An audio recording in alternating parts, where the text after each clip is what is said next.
hay un hueco ahí. Bueno, pero el Señor sabe lo que está haciendo. Es nuestro anhelo de que la palabra del Señor se extienda y pueda llevar fruto, así como lo ha hecho con nosotros, que pueda hacerlo con otros hermanos.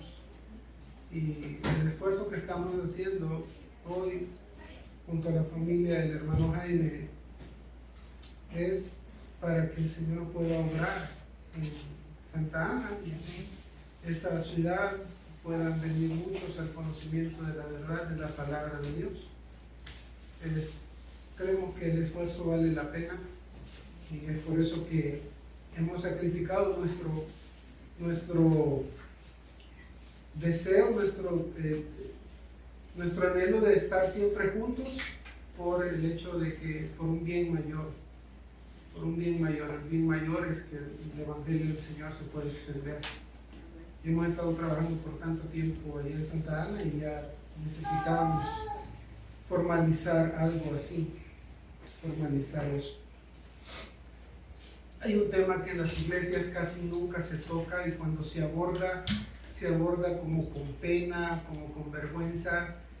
Estoy hablando de iglesias bíblicas, iglesias sanas, porque algunas veces tenemos la idea tenemos el temor de parecernos a los falsos maestros, a los engañadores que viven para conseguir dinero y usan el evangelio como un medio de enriquecimiento. Eso ha llevado a muchas iglesias a desistir de enseñanzas que tienen que ver con el dar, con el ofrendar. ¿Qué es la ofrenda? Hay gente que ni siquiera sabe cómo ofrendar o qué es la ofrenda, por qué lo hacemos, cuál es el propósito de la ofrenda. Cuando ofrendamos, realmente debemos de ofrendar al estilo católico romano, de lo que nos sobra, o debemos ofrendar conforme el Señor nos enseña. Debemos ofrendar el diezmo. Debemos dar el diezmo, esa es la ofrenda que el Señor nos pide. Debemos quizás ofrendar al estilo católico, debemos de ofrendar al estilo de otros grupos donde dicen de que ellos ofrendan a los pobres y que esa es la manera que ellos han encontrado para ofrendar. ¿Cómo dice Dios que debemos hacerlo? ¿Qué dice Dios que debemos hacer y cómo debemos hacerlo?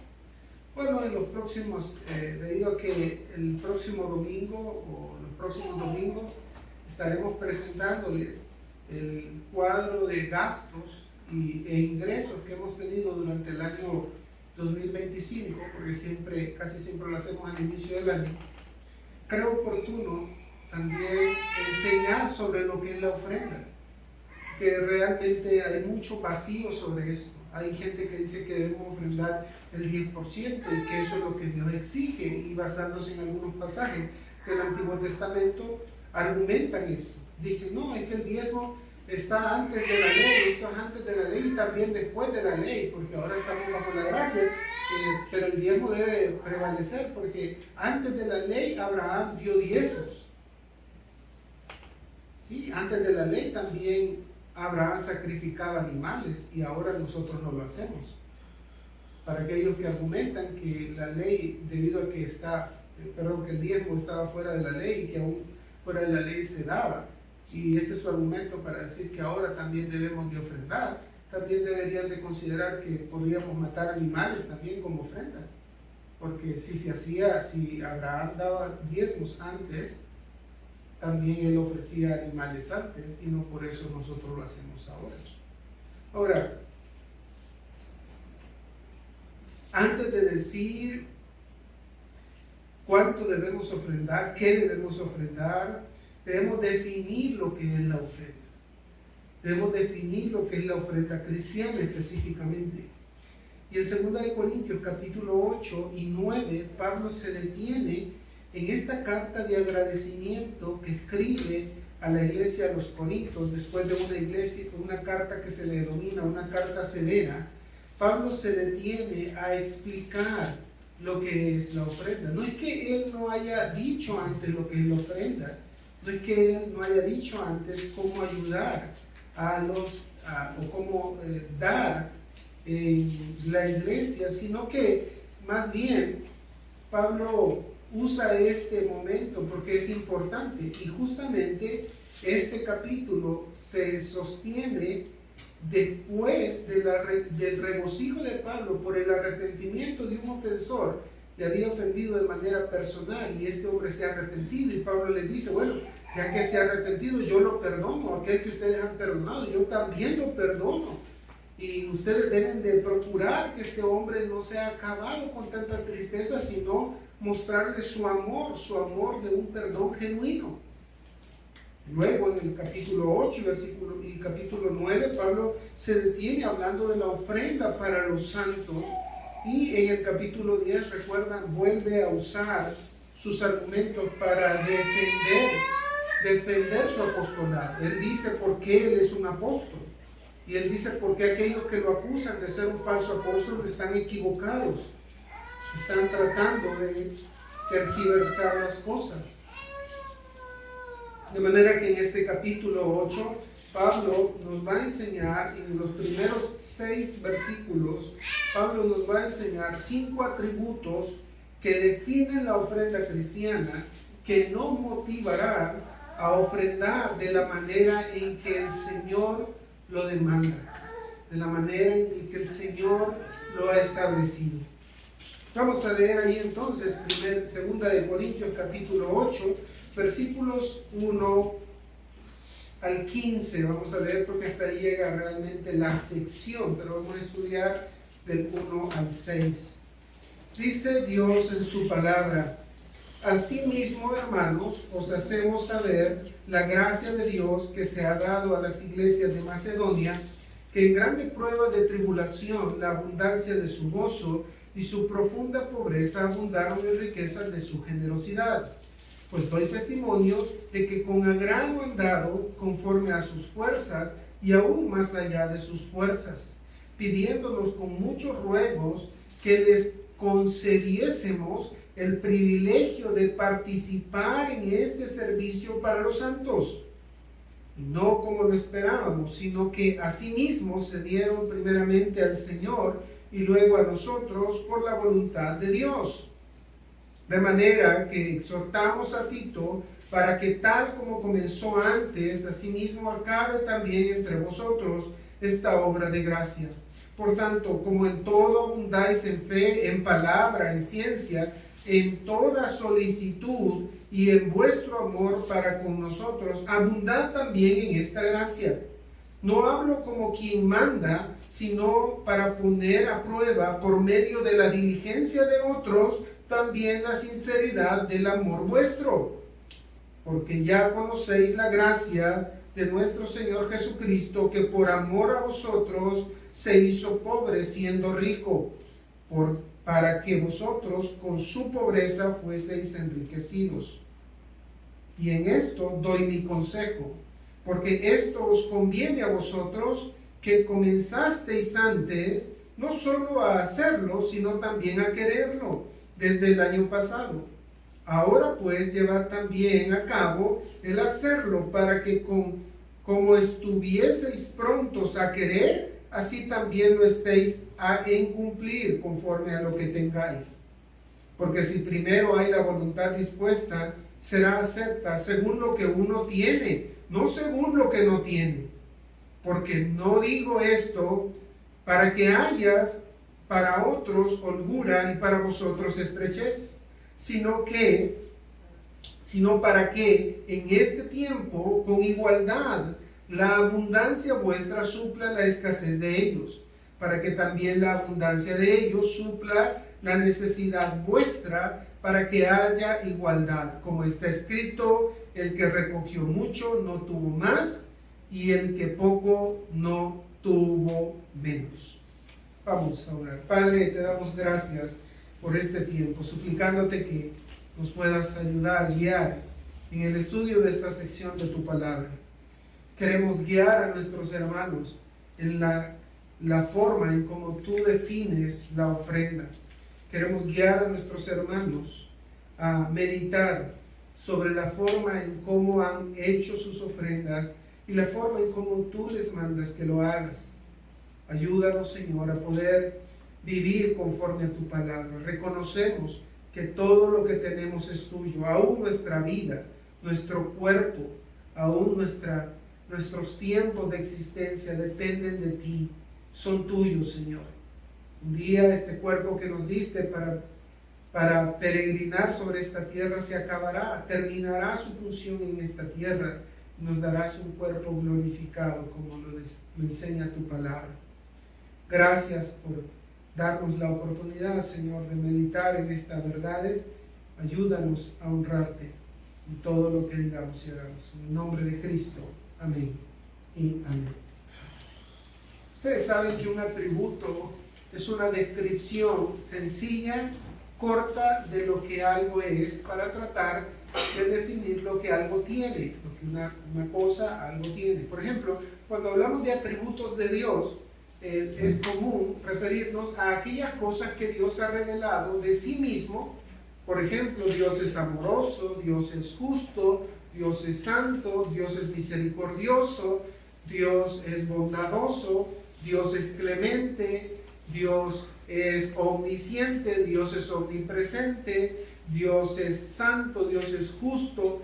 Todos esos atributos, esas cualidades o perfecciones que algunos hermanos denominan, son cosas que usamos para hacernos una mejor idea de lo que Dios es.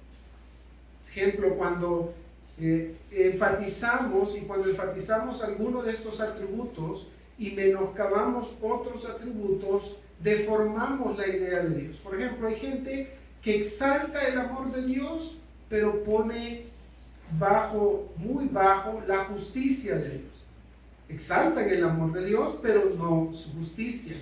O exaltan la misericordia de Dios, pero no su ira. Y ambas cosas son verdad de Dios. Ambas cosas son atributos que describen a Dios. Es por eso que cuando eso se hace, algunas veces se deforma la idea de Dios y se tiene una idea totalmente errada de lo que Dios es.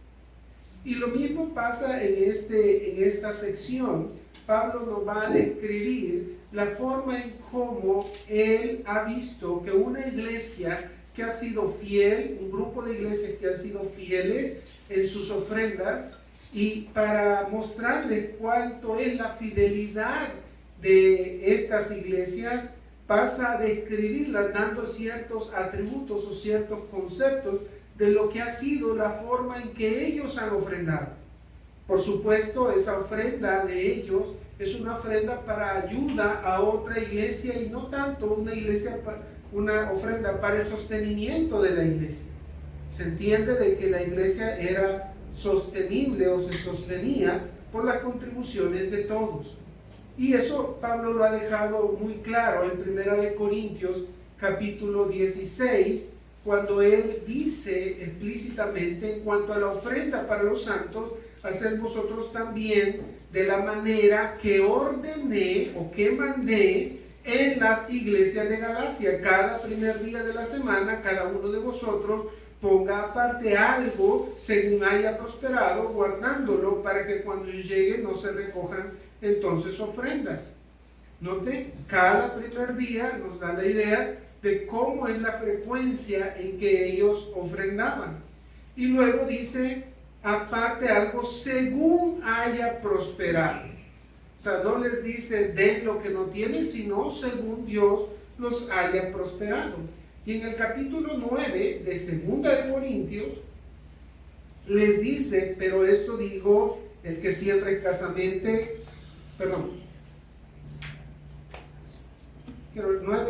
capítulo 9 de 2 de Corintios, dice, cuanto a la administración para los santos es por demás que yo os escriba, pues conozco vuestra buena voluntad, de la cual yo me glorío entre los de Macedonia, que Acaya está preparada desde el año pasado, y vuestro celo es estímulo a la mayoría. Pero yo he enviado a los hermanos para que nuestro gloriarnos a vosotros no sea vano en esta parte, para que, como lo he dicho, estéis preparados. Y luego en el versículo 7 dice, cada uno dé como Dios propuso en su corazón, no con tristeza ni por necesidad, porque Dios ama al dador alegre. Noten en la forma, las cosas que deben tomarse en cuenta cuando ofrendamos. Si bien este es un caso particular de ayuda a una iglesia que está empobrecida, estos principios son generales y nos pueden ayudar a saber cómo es la ofrenda que el Señor pide de nosotros. Noten que en primer lugar, en el versículo 1 del capítulo 8 de 2 de Corintios dice, asimismo, hermanos, os hacemos saber la gracia de Dios que se ha dado a las iglesias de Macedonia. Noten que en este primer versículo la ofrenda cristiana, como Pablo lo ve, es un acto debido a la gracia de Dios. Es un acto que surge por la gracia de Dios. Es un acto anunciado de parte de Él. Os hacemos saber. Pablo anuncia algo muy particular de lo que había pasado con la iglesia de Macedonia o las iglesias de Macedonia, donde probablemente Pablo se encontraba en ese momento mientras escribía 2 de Corintios. Algunos dicen que Pablo estaba incluso en un lugar específico, una iglesia específica que es Filipos. Desde allí escribe, según algunos, la segunda carta a los Corintios. El hecho que Pablo les haga saber a los corintios esta situación refleja una intencionalidad de él para que ellos conozcan lo que está pasando en las iglesias de Macedonia. Más adelante vamos a ver que esa región de Macedonia era conformada por varias ciudades, por ejemplo, Neápolis, Filipos, Tesalónica y otras ciudades más, incluso Berea y Atenas estaban conformados en esa región que se llamaba Macedonia. Pablo probablemente se refiere a algunas de las iglesias que se fundaron allí. Dado que Pablo había motivado unos años antes a la iglesia de Corinto a contribuir para las necesidades de los santos de Jerusalén, según 1 Corintios 16, 1 al 4, donde acabamos de leer, ahora era necesario mostrarles cómo esta exhortación había brindado frutos a otras iglesias, como para motivarles a volver de nuevo a acatar la instrucción en el dar, en el ofrendar, ya que habían acatado la instrucción del arrepentimiento, según 2 Corintios 8:10, era necesario que fueran aún más allá en esta área, o que cubrieran esta área en específico. La palabra que Pablo usa para hacer saber es dar a conocer, anunciar. Habla de algo que él quiere comunicar que la comunidad o las personas que escuchan no conocían. La palabra se traduce como conocer también y es la forma habitual de usarla. Quizás esa sería la forma, damos a conocer a ustedes algo que ellos no conocían o no estaban informados de lo que está pasando entre las iglesias de Macedonia. Macedonia era esta región conformada por varias ciudades de las que ya hemos mencionado. En algunas de ellas Pablo estableció iglesias, en otras recuerdan cómo fue que Pablo llegó a Macedonia. Recuerdan, estando en Troas, él comienza a pensar y comienza a tratar de predicar en algunas iglesias y dice que el Espíritu se lo impedía. En Hechos capítulo 16 encontramos eso. Y pasa a una ciudad y el Espíritu se lo prohíbe. No sabemos, no nos dice la Escritura cómo se lo prohibía. Probablemente no había oportunidad de compartir el Evangelio, no había una ciudad donde él podía compartir o establecerse, no encontraba un lugar donde poder hospedarse. No sabemos cómo era la forma y cómo el Espíritu Santo describe esa situación de que le impedía a Pablo predicar en algunas ciudades. Pero estando en Troas dice que tiene una visión, y en esa visión Pablo ve a un varón macedonio que imagino tenía una forma bien particular de vestir. Dice que lo vio vestido a un varón macedonio, y la forma en cómo este hombre le suplica, le clama de que venga y le ayude. Eso motiva a Pablo a ir a esa región y a comenzar a predicar. Eso lo encontramos en Hechos 16, 6 al 10.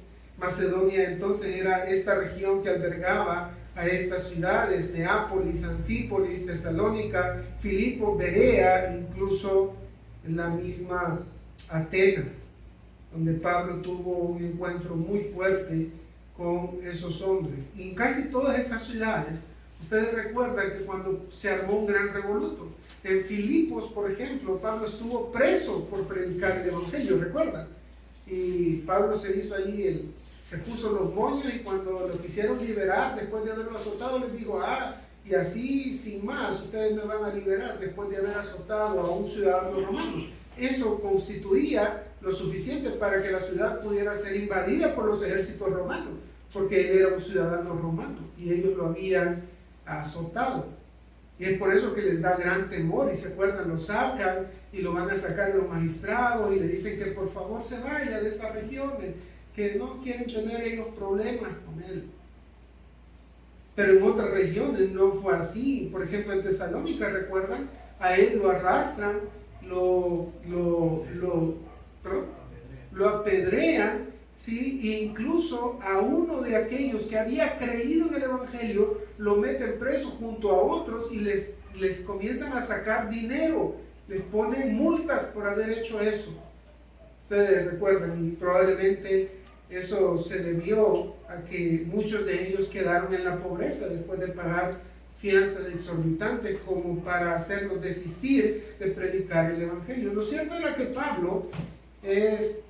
para Pablo es importante darles a conocer lo que las iglesias de Macedonia habían hecho. Y eso es lo que hace en el versículo 1. Él quiere darles a conocer, así como les ha enseñado otras cosas acerca del arrepentimiento, acerca del verdadero arrepentimiento, porque les dice que el verdadero arrepentimiento produce tristeza, y esa tristeza los lleva a Cristo. Eso es un verdadero arrepentimiento. Ahora noten que este acto de dar no solo es anunciado, es publicado por Pablo, no por los macedonios, sino por Pablo hacia otra iglesia, con el fin de motivarles a hacer algo que ellos se comprometieron a hacer desde hace mucho. Pablo entonces, ahora hablando de cómo es que esto ha sido posible, les dice que les hace saber la gracia de Dios que se ha concedido a las iglesias de Macedonia. Ahora, aquí la gracia de Dios, esto no es una referencia a la salvación o a la justificación por gracia, no está refiriendo a eso.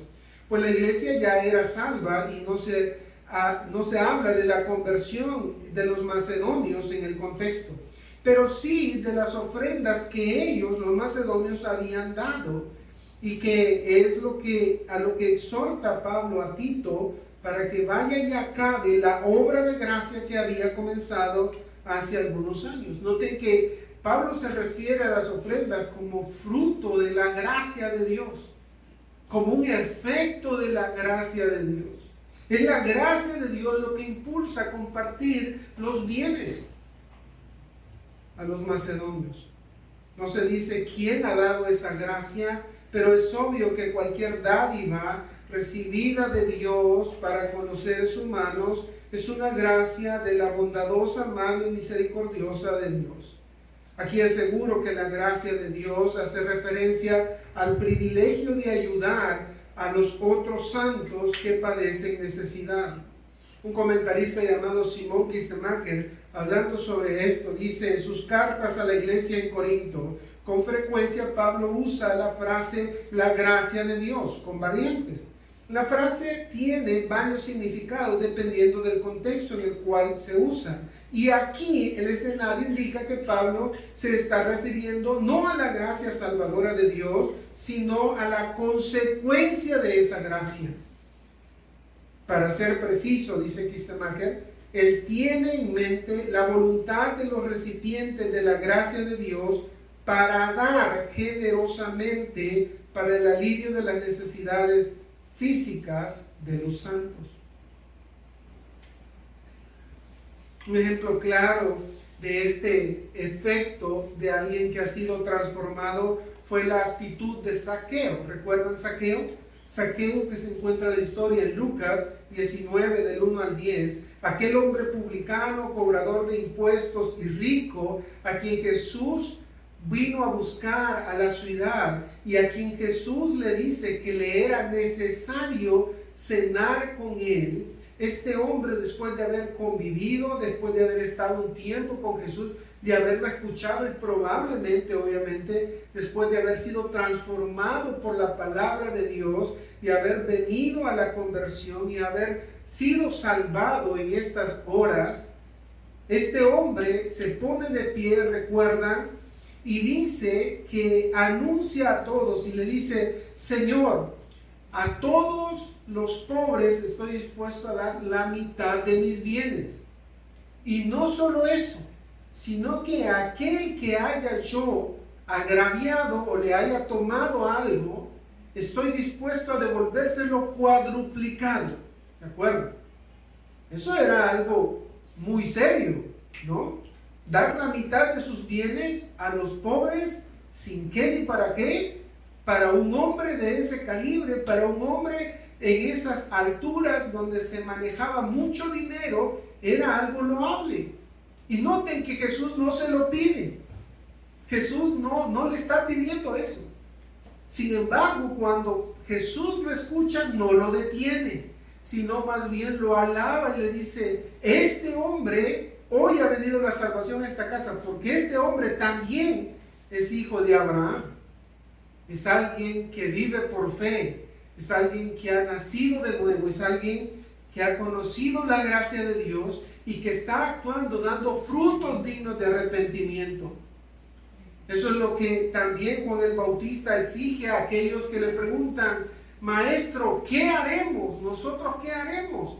Y él les dice lo que deben de hacer: mostrar frutos dignos de arrepentimiento, frutos que muestren que su arrepentimiento es genuino. Aquí Pablo está diciendo que la gracia de Dios que se les concedió a las iglesias de Macedonia había sido producido por el arrepentimiento de ellos. Había sido producido en esa gracia había producido en ellos el deseo, el anhelo de ayudar a los que estaban en necesidad.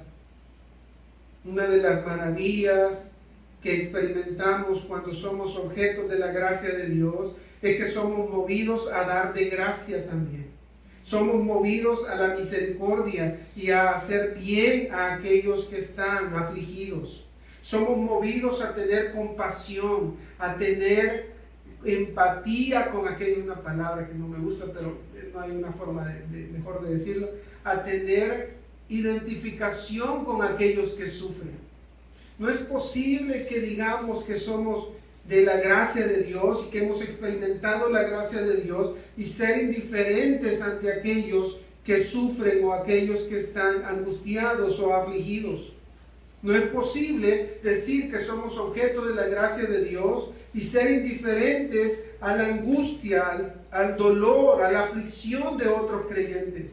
Eso también Santiago acusa a sus oyentes cuando le dice: ¿cómo es que ustedes dicen cuando viene alguien que está afligido y le dice: sí, mucho gusto, gracias por informarlo, estaremos pendientes de ti, oraremos por ti, pero no les das nada? Eso no es de gracia, eso no es loable. Pablo aquí muestra que la iglesia ha reconocido que todo lo que tiene le pertenece a él. Y como todo ha recibido de gracia, eso están dispuestos a dar. ¿Qué efecto ha ocasionado la gracia de Dios en tu vida? ¿Ayudas? ¿Sirves? ¿Das de gracia? La gracia debe ocasionar un efecto en ti y en mí. Sino, ¿de qué gracia estamos hablando? ¿Cuál es la gracia que hemos recibido? Noten que Pablo va a ponerse un poco más explícito en el versículo 2, donde dice que en grande prueba de tribulación la abundancia de su gozo y su profunda pobreza abundaron en riquezas de su generosidad. Y aquí vemos el segundo atributo. El primero es que la ofrenda cristiana es fruto de la gracia de Dios. El segundo atributo que vemos aquí es que la ofrenda cristiana es posible a pesar de las circunstancias adversas. No depende de las circunstancias. Noten que los macedonios, las iglesias de Macedonia, estaban afligidos. Ellos mismos estaban pasando aflicción. La forma en cómo ellos afrontaron las circunstancias y ofrendaron al mismo tiempo es porque afrontaron la tribulación con gozo. La tribulación en grande prueba de tribulación, literalmente mucha tribulación. La palabra tribulación podría ser identificada como aflicción, angustia o sufrimiento. Hay un diccionario que dícese de cualquier cosa que abrume al espíritu. Las evidencias en la carta muestran la experiencia del sufrimiento, especialmente de Pablo, se hace notoria desde el principio de la carta. Por ejemplo, 2 Corintios 1:3 al 8, Pablo dice que está bajo aflicción. Habla de Dios que consuela a Pablo o a los humildes, a los que están afligidos, a los que están entristecidos, dicen algunos. Luego habla de los falsos que estaban turbándolos en 2 Corintios 2:17. Luego Pablo les explica que las aflicciones que ha tenido que enfrentar han sido y han salido bien porque le han dado mayor fortaleza. Aunque el hombre interior se desgasta, dice Pablo, pero se gana un mayor peso de gloria, según 2 Corintios 4:17. Igual Pablo sigue hablando de sus aflicciones en 2 Corintios 4:6 al 7, de la tristeza que es según Dios y que condujo al arrepentimiento de los corintios. De manera que si alguien podía hablar de aflicción y de sufrimiento y alguien sabía reconocer e identificar una tribulación fuerte, una tribulación extrema, una angustia aflictiva, una angustia dolorosa, insoportable, es Pablo, porque él mismo lo había experimentado. De hecho, allí en el principio de la carta, él dice que eso ocurrió para que puedan ellos consolar a aquellos que están afligidos. Pero note que esto que ellos hicieron, lo que acaba de decir en el versículo 1, dice que lo han hecho en grande prueba de tribulación. De manera que los macedonios habían respondido con generosidad, con amor, con gozo, aún en medio de la aflicción. Aunque la tribulación podría incluir pobreza, no necesariamente hace referencia solo a eso, puesto que inmediatamente habla de manera específica de la pobreza. Quizás esto de la tribulación que ellos afrontaron con gozo es una tribulación sobre otras cosas, no solo de la pobreza. Noten que ellos dicen que en grande prueba de tribulación, la abundancia de su gozo y su profunda pobreza abundaron en riquezas de su generosidad. La abundancia de su gozo se hizo evidente. No es extraño que aquellos que sufrían aflicción debido a la causa de Cristo se sintieran gozosos. Por ejemplo, los apóstoles, después de ser azotados, dice que y ellos salieron de la presencia del concilio gozosos de haber sido tenidos por dignos de padecer afrenta por causa del nombre. Hablando en Hechos 5:41. Y luego en Filipenses, donde probablemente Pablo está escribiendo esta carta, en el capítulo 1, versículo 29 dice: porque a vosotros os es concedido a causa de Cristo, no solo que creáis en Él, sino también que padezcáis por Él. De manera que el sufrimiento y la aflicción en la iglesia de Macedonia no era extraña a otras iglesias, y era algo que ellos enfrentarían, y que todos enfrentaríamos. La reacción de los macedonios correspondía a la actitud esperada de un creyente.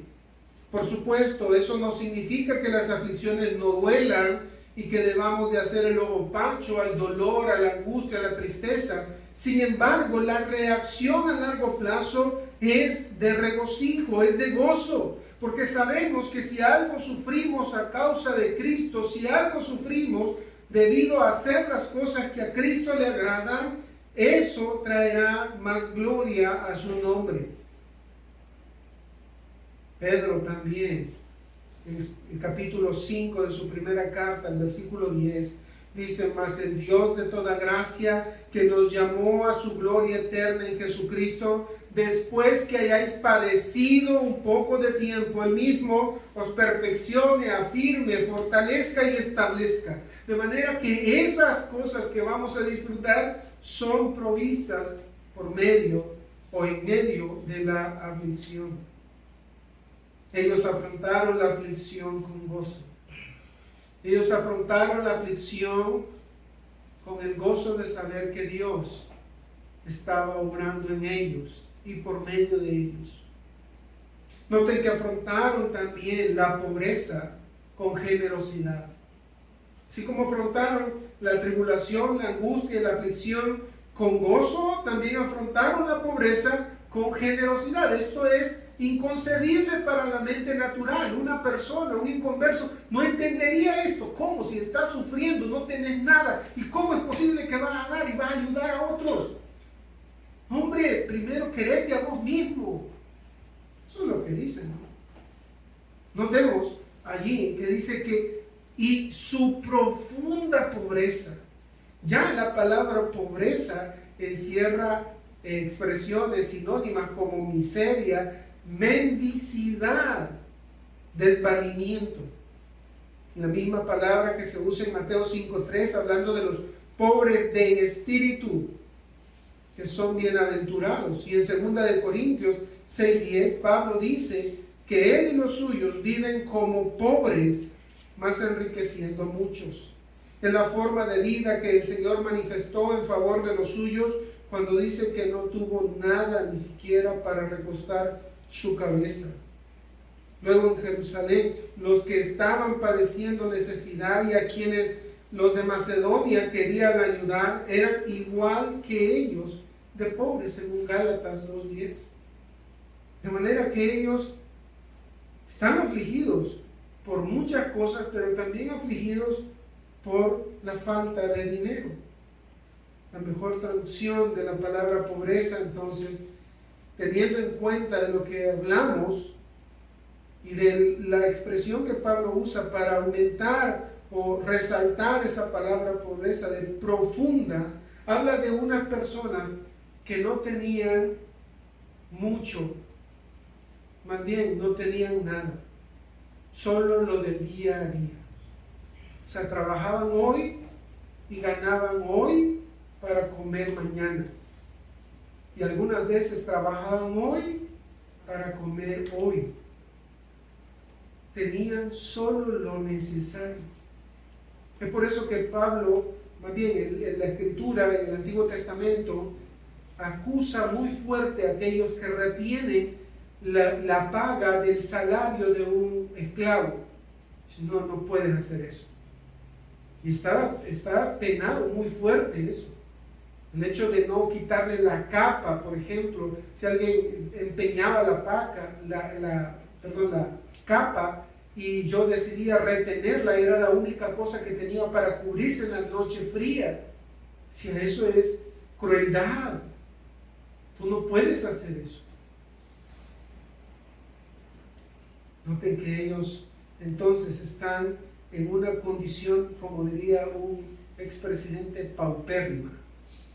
O sea, lo más bajo de lo bajo. Una condición sin nada. Trabajan para el día a día. Ganan para el día a día. Una iglesia que sobrepasa en abundancia de bienes. De hecho, algunos escritores sostienen de que estas iglesias o estas ciudades habían quedado empobrecidas porque los romanos habían prácticamente succionado toda fuente de riqueza. Y añádale a eso que cuando usted se convertía, sus parientes en el judaísmo lo aislaban y no le compraban nada y no le daban oportunidad de tener ningún negocio. Eso lo hacía más cruel la situación, más difícil la situación. Sin embargo, estos hermanos, según Pablo dice, abundaron en riquezas de su generosidad. Usted se pone a pensar eso y realmente le parte el corazón pensar que aquellos que menos tienen son los que más están dispuestos a dar. Tenía una señora, la abuela, que siempre se le ayudaba en una iglesia donde yo estuve en San Eugenio, Armenia. Era un cantón de Armenia y nos metíamos ahí habían sido cafetales, pero la gente era muy pobre. Y había un par de esposos ya ancianos, quizás de unos 75, 80 años, ya arrugaditos todavía. Ustedes saben que ellos envejecen un poco más debido a la falta de nutrición. O sea, ellos no tienen mucha nutrición y se ven personas de 70 años como si tuvieran 90. El caso es de que estas personas, esta anciana un día me dijo: hermano, fíjese que hoy no voy a ir al culto porque no me siento bien, pero quería pedirle un favor. Quería que llevara la ofrenda a la iglesia. Hermano, ellos no tenían, nosotros, o bueno, la iglesia también le ayudaba llevándole una bolsa con víveres todas las semanas. O sea, ellos no tenían mucho. Y la anciana saca una moneda de 25, no me acuerdo si de 25 o de a 10. Y me dijo: écheme la ofrenda para la iglesia. O sea, yo tenía ganas de, mire, mejor le voy a dar $5 yo, ¿verdad? Pero pensé, esa es la manera que brota de su corazón de cómo dar y ayudar a la obra de Cristo. Siempre me golpeó esa situación, sobre todo cuando algunas veces he sentido lucha con dar y tengo que dar de esto también, tengo que dar de esto otro también. ¿Cómo una mujer tan necesitada podría dar? Y aquí es impresionante porque Pablo habla de la riqueza de su generosidad. Mientras estos creyentes tenían lo mínimo necesario, vivían y se esforzaban por conseguir lo del día, y aún así su generosidad era tan notable, era tan evidente. Esto no es propio de un corazón egoísta que piensa solo en sus problemas, que se preocupa solo por sí mismo. No, es fruto de la gracia de Dios que les impulsa a hacer eso. Noten que aquí la palabra que usa Pablo, generosidad, podría ser usada en otros contextos como liberalidad, quizás sinceridad. El sentido también tiene una idea de copioso, de algo que se daba mucho y en abundancia. Solo se emplea esta palabra 11 veces en el Nuevo Testamento, donde se traduce como bueno en Mateo 6:22, liberalidad como un don espiritual en Romanos 12:7, como sencillez en 2 Corintios 1:12, con corazón sincero en Colosenses 3:22, como abundantemente en Santiago 1:5. Solo se traduce así en 2 Corintios 8:2, como generosidad. Con generosidad.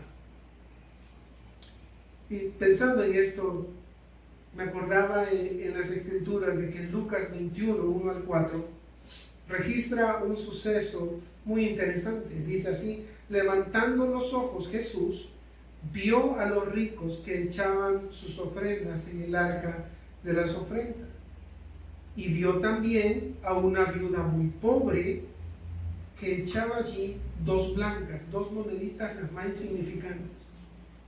Y dijo: en verdad os digo que esta viuda pobre echó más que todos, porque todos aquellos echaron para las ofrendas de Dios de lo que les sobra. Noten, más esta de su pobreza echó todo el sustento que tenía. ¿Qué cree que hubiera hecho usted y yo si hubiéramos visto a una persona así dar? Quizás hubiéramos dicho, no, miren, deje que estos ricos den. Jesús no la detiene. ¿Por qué no la detiene? Porque era una obra de gracia que había ocurrido en ella, dando todo lo que tenía. Qué impresionante, ¿no? Algunas veces parece que nos impulsamos a nosotros mismos cuando se trata de ayudar a otros o cuando se trata de ofrendar. Decimos cosas como para nosotros mismos como si yo tuviera más, si el Señor me bendijera con un trabajo mejor, ayudaría a los necesitados, pero tengo solo lo justo. Y la pregunta es, ¿lo justo para qué? ¿Lo justo para qué? ¿Para comer? ¿Para beber? ¿Cuanto quiera? ¿Lo justo para qué? ¿Para vivir con todas mis necesidades y gastos satisfechos? ¿Justo para qué? ¿Para despilfarrar en lo que no es pan? ¿Justo para qué? Para no compadecerme y compartir de lo poco que tengo con los que padecen necesidad. La Escritura nunca manda y nunca dice que la pobreza o que debemos de buscar la pobreza regalando todo lo que tenemos. No lo dicen los creyentes en la primera iglesia, lo hicieron y allí se describe cómo lo hicieron, pero no se manda que debemos de buscar ser pobres.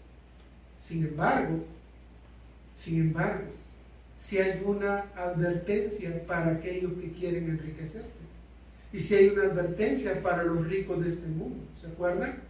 1 Timoteo 6, que no sean altivos. ¿Por qué les dice eso? Porque la primera reacción de aquel que llega a tener recursos, es ser altivo, es creer que está en lo mejor, que él es la última Coca-Cola del desierto, que no hay otro como él, que es un muy buen trabajador, que es muy inteligente, que ha ganado todo, que tiene todo el derecho para ser un poderoso en esta tierra, que tiene todo lo que necesita y más, que tiene el derecho de tener todo. Eso Pablo dice que no sean altivos. Piense los ricos, yo conozco algunos que tienen sus recursos y los he escuchado hablar. Piensan que son lo mejor, que todo está asegurado y que todo lo pueden con dinero. Pero no es así. Eso proviene de la mano generosa de Dios. Ellos no lo entienden. Es producto de la gracia común de Dios, darles la oportunidad que tengan más recursos.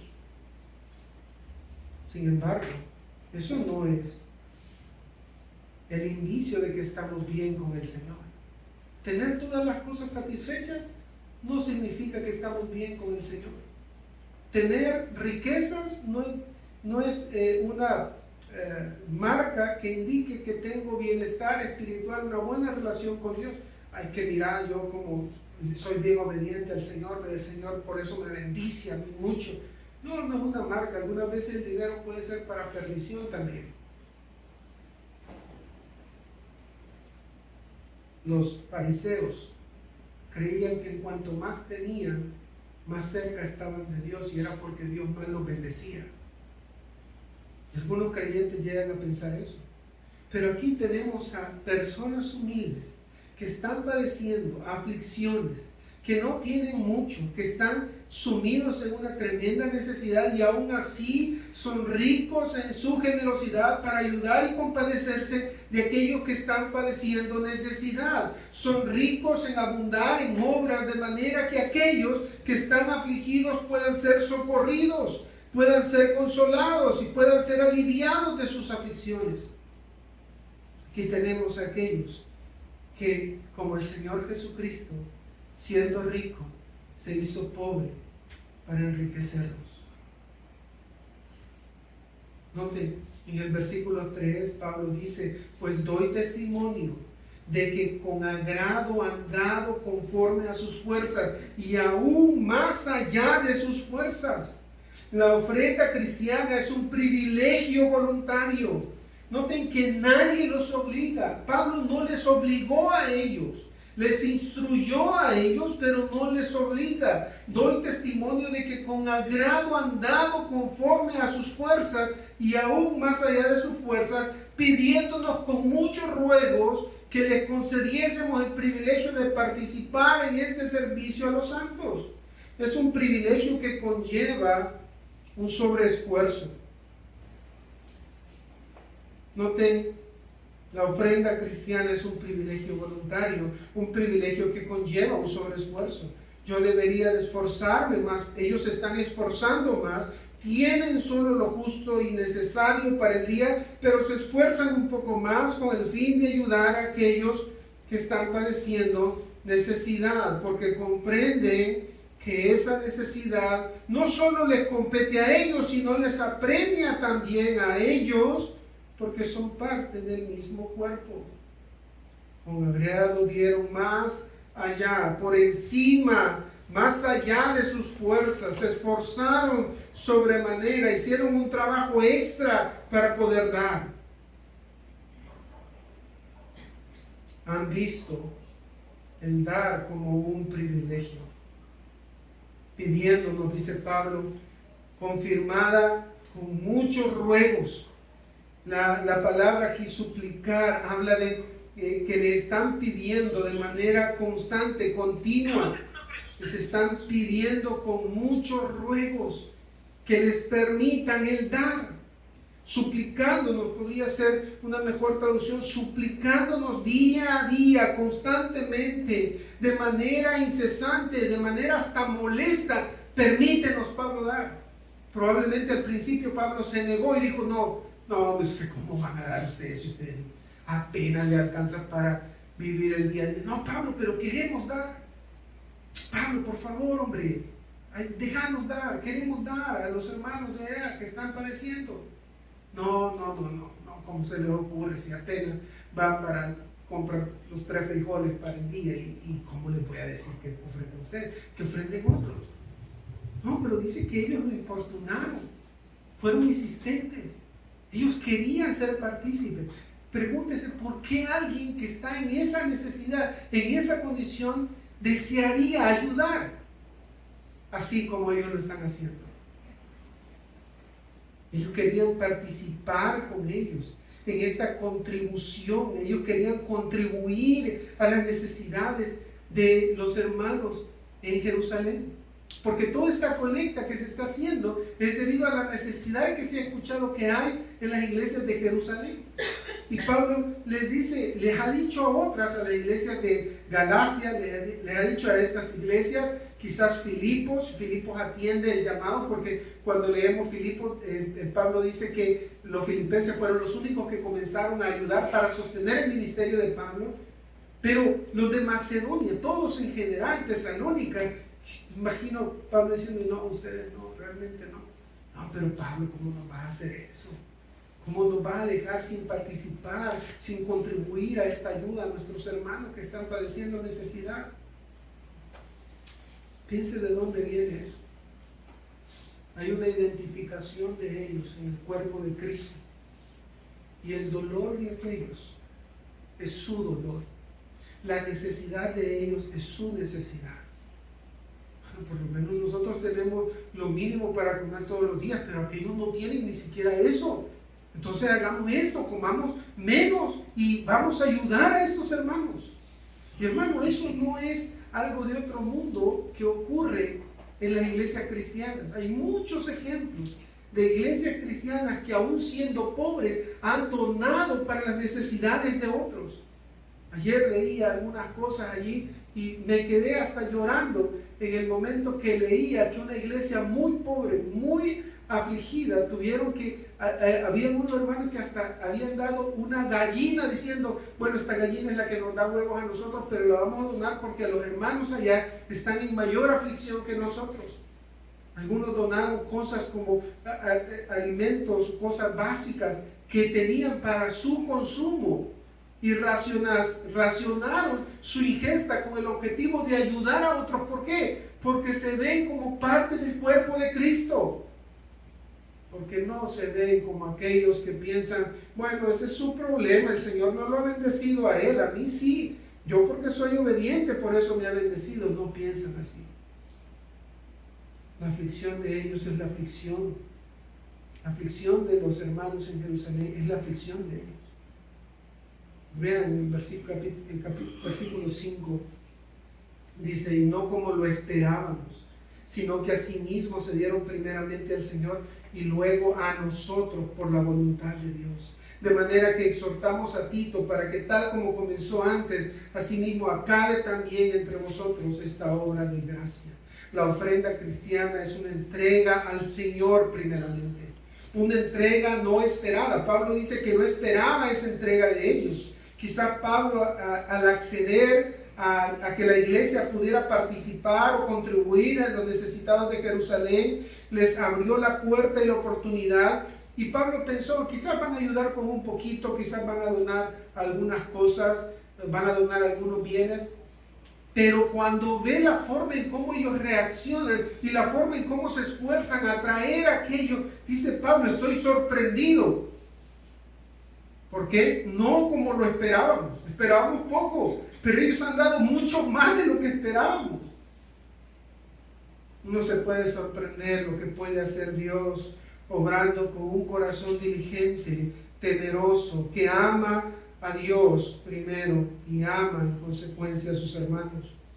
No era lo que la lógica humana indicaba, no era lo que los buscadores de donaciones habrían buscado. Si alguien hubiese pensado en ellos, quizás lo hubieran hecho como aquellos que debían ser ayudados, no como aquellos que podrían ayudar. Así es la lógica de Dios. Dios algunas veces usa a vasos menos relucientes para llevar a cabo sus propósitos, porque es su obra, no la nuestra. Y Él es quien gobierna sobre los corazones de su pueblo. Se dieron primeramente al Señor, donaron, entregaron su vida, se ofrecieron a sí mismos como sacrificio vivo, santo y agradables a Dios primero. En este contexto, obviamente, ellos se ofrecieron a sí mismos en una entrega total al Señor, buscando obedecerle, buscando honrarle, buscando adorarle en todas las cosas. Pablo dice que ellos primeramente se dieron al Señor, se dieron a sí mismos, se entregaron al Señor, entregaron ellos y todo lo que ellos eran. No dejaron nada fuera de su entrega al Señor.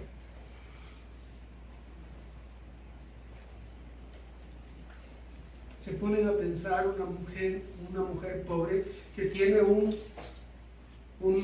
frasco de alabastro que era un frasco de perfume de mucho precio que se usaba para dos propósitos. Primero, para el momento del matrimonio, dos ocasiones simplemente, para el momento del matrimonio y para el momento de su sepultura.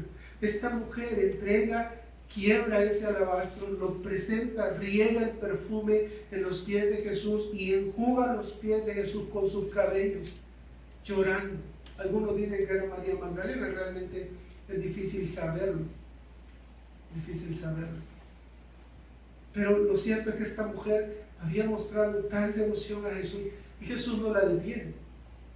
Jesús le dice, lo que esta mujer ha hecho va a ser conocido en todas las partes donde se predica este evangelio. No la molestéis. ¿Recuerdan? Porque Judas, el tamagás, no pudo haber vendido eso y darlo a los pobres. O sea, los pobres siempre los tendréis y los podréis ayudar cuando queráis. Pero esta lo ha hecho para lo que es bueno. Es bueno ayudar cuando se tienen las posibilidades. Y lo que da realmente no afecta tu estabilidad, ni tu forma de vida, ni te limita en nada. Eso es bueno. Pero aquí hablamos de personas que tuvieron que literalmente sacarse el bocado de su boca para compartirlo con otros. Estamos hablando de personas que pudieron haber tenido quizás una mejor provisión para ellos mismos, pero decidieron hacerlo con el fin de ayudar a otros, porque se entregaron primeramente al Señor. Y luego Pablo sigue diciendo en la segunda parte del versículo 5, dice, se dieron primeramente al Señor y luego a nosotros por la voluntad de Dios, de manera que exhortamos a Tito para que tal como comenzó antes, asimismo acabe también entre vosotros. Por último, la ofrenda cristiana es administrada por sus siervos. Ellos entregaron a Dios y entregaron al Señor todo lo que tenían, pero también entregaron de sus ofrendas a Pablo y a los suyos, en este caso a Tito. Y por eso es que Pablo exhorta a Tito para que vaya de nuevo a Corinto, de donde ha venido, y que les exhorte a continuar esta obra de gracia a la que ellos se habían comprometido un año antes. Hermanos, la ofrenda que el Señor manda no está regida por números, no está regida por cuánto debo de dar. Algunas personas hacen esa pregunta: ¿cuánto debo de dar yo? Mire, yo gano tanto y allí le tengo que quitar yo lo que me descuentan a mí. Hermano, no sé. Dice que dé como Dios propuso en su corazón, que no sea con tristeza ni por necesidad, porque Dios ama al dador alegre. Dele a cuanto usted cree que podría dar, que debe de dar. Y por eso usted se ha fijado, en esta iglesia a nadie le exigimos un centavo. Hemos puesto esa cajita ahí y cada uno sabe qué es lo que Dios ha puesto en su corazón para dar. Y hasta este día, 10 años después, hermanos, nunca ha faltado nada en esta iglesia. A veces hasta hemos comido mucho pollo, sobre todo café. No, un pollo no. El pollo no es para nosotros. Camper. Nunca ha hecho falta nada. Porque cada uno Dios nos ha impulsado a dar conforme a sus fuerzas. Esa es la forma en cómo Pablo nos enseña que estos macedonios dieron aún más allá de sus fuerzas, pensando en las necesidades de otros. Y por supuesto, cuando tenemos y nos enfrentamos a necesidades particulares, el pueblo de Dios es movido a misericordia y es movido a generosidad, como estos fueron movidos.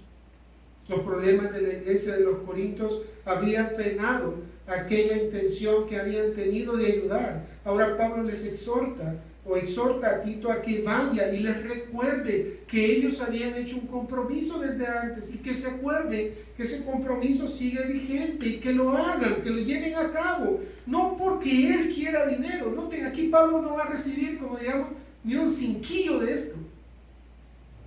Pablo no recibirá nada. ¿Quiénes recibirán? Otros. Y Pablo está abogando, no tanto por los otros, está abogando por ellos, para que ellos puedan tener frutos, que abunde, dice Pablo en otra oportunidad. Un libro en relación a nuestro dinero, o en relación al dinero con nuestra fe, es el libro del Dr. MacArthur, ¿a quién pertenece mi dinero? En él, el hermano señala con exactitud que todo lo que tenemos le pertenece a Dios, que nosotros no tenemos mayor derecho de lo que tienen otros, de las cosas que Dios nos ha dado a nosotros. O sea, si Dios te ha dado un carro, dice que bueno, pero tú no tienes mayor derecho que lo que tiene tu vecino, y Dios podría decidir quitártelo a ti y dárselo a tu vecino. De manera que es una muestra de la misericordia de Dios que te ha concedido tener lo que tienes, que te ha concedido disfrutar lo que tienes. Y a Él le pertenece todo lo que eres, incluyendo tu cuerpo, incluyendo tu vida, el aliento de tu vida. No hay nada que sea tuyo. Mío, dicen algunos. Mío dijo el gato, pero no era de él, era de Dios. De Dios. En este pasaje entonces hemos visto cinco atributos de la ofrenda cristiana que nos han ayudado a comprender cómo podemos definir la ofrenda cristiana. En primer lugar, dijimos que la ofrenda cristiana es motivada por la gracia de Dios, es fruto de la gracia de Dios. En segundo lugar, la ofrenda cristiana es ofrecida aún en circunstancias adversas. En tercer lugar, la ofrenda cristiana es un privilegio voluntario. En cuarto lugar, la ofrenda cristiana es una entrega al Señor. Y en quinto lugar, la ofrenda cristiana es administrada por sus siervos, es motivada por sus siervos. Hermanos, cada cosa que recibimos en la iglesia, daremos cuenta al Señor de lo que hicimos con ella. Y es por eso que también es delicado administrar ofrendas que son del Señor. Yo me preocupo cuando me dicen, mira, sobre todo en esto de las conferencias, yo tengo un gran miedo a eso, porque son recursos que no son míos, son del Señor. Y al final tendré que dar cuenta de la forma en cómo los usé. Ciertamente algunas veces tengo libertad para usar algunos recursos, pero consulto. Y vos sos el administrador, tomar la decisión. No, pero por eso le estoy preguntando, porque no sé, no me quiero atrever a hacer algo que no esté bien. Y es importante notar eso, hermanos.